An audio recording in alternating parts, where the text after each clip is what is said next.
Фестиваль «Белый ветер» уже не первый год собирает в Морозовке любителей хорошей музыки и активного отдыха. На него приезжают вокалисты, группы и просто меломаны. Все, кто предпочитает наушникам и плеерам живую музыку. И радует тот факт, что интерес к мототехнике, интерес к разнообразной музыке, которая звучит с этой сцены в день фестиваля, он с каждым годом возрастает.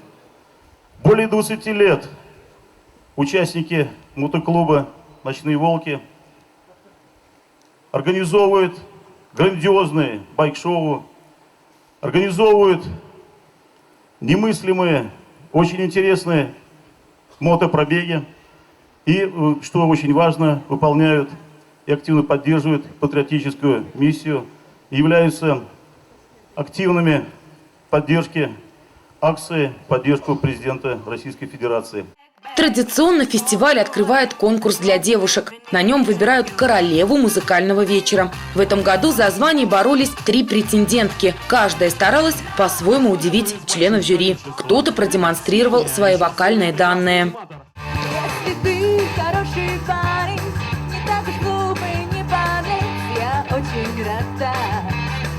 Но чтобы все об этом знали, ты твердишь про это с детства все подряд. Кто-то удивил зрителей зажигательным танцем.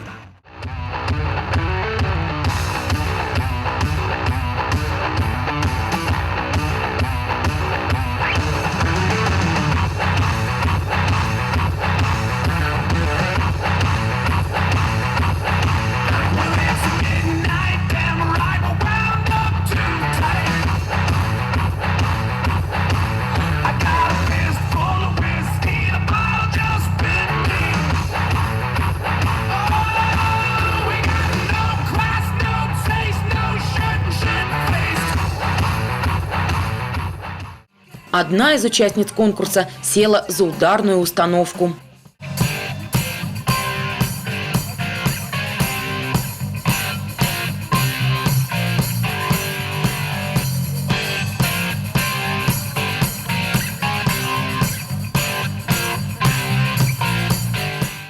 Показав свои таланты, девушки подготовили публику к главному событию вечера – фестивальному концерту. Каждая группа подарила зрителям хорошую музыку и отличное настроение.